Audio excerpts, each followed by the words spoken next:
Brazil কিংবা Argentina যেই দলকেই support করো না কেন, সকলের উদ্দেশ্যেই আমি একটা মেসেজ ড্রপ করতে চাই। চুপ, গুরুত্বপূর্ণ কথা। শায়েক একটা মেসেজ ড্রপ করব। Always remember, it's just a game, nothing else. ওকিরা বল ব্রিজের তলে তুমি 30 দিনে ইংরেজি শিক্ষার কোর্স চালু করি, তারপরে থেকে শুরু করছে। কথা বুঝছো নি? খেলা আর পার্সোনাল লাইফ এ দুটোকে কখনোই গুলিয়ে ফেলা যাবে না। অলওয়েজ ইমোশনকে কন্ট্রোল করতে হবে, আদারওয়াইজ লাইফে কিন্তু সাকসেসফুল হওয়া পসিবল না। না, প্রিয় সাহেব কিন্তু খুব চমৎকার কথা বলছে। এটাই মানতে হইব। এতে হাজার বাটপার হোক, টিকটকার হোক, মুখের ভিতরে লিপস্টিক লাগাই, হাতের ভিতরে মাইক ধরে পিছনে ফেক অডিয়েন্স সাজাই, হাজার ভিডিও করুক, সাহেব কিন্তু এটা চমৎকার কথা বলছে। সাহেব আপনি আরেকটা মেসেজ ড্রপ করেন। মুনজিরিন শাহিদ আপু তো ব্রাজিলকে সাপোর্ট করে, আইমান সাদিক ভাইয়াও ব্রাজিলকে সাপোর্ট করে, বাট ব্রাজিল হেরে গেলে কি তারা তোমাদের মতো কান্নাকাটি করে?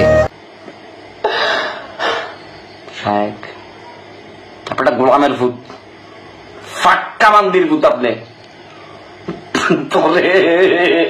তোরে ভাই, তোর আমার দেখলে কেন জানি ফেসবুকটা আমার মাথাটা নষ্ট হয়ে যায় ভাই। ব্রাজিল ট্রফি পাক আর না পাক, আইমান সাদিক ভাইয়া কিন্তু ঠিকই ব্রিটিশের রানী এলিজাবেথের হাত থেকে ট্রফি পেয়েছে, মেডেল পেয়েছে। এটা মজমা বসাই যেতে।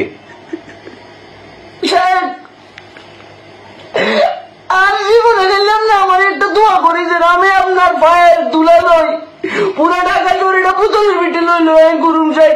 সো নিজেকেও এরকম ভ্যালুয়েবল করে গড়ে তোলো, ব্র্যান্ডে পরিণত করো, যাতে করে তুমি কোন দলকে সাপোর্ট করলে সে জিতলো না হারলো এটা কোনো ম্যাটার করে না করে। মানুষ তোমাকে জাস্ট তোমার কারণেই রেসপেক্ট করে।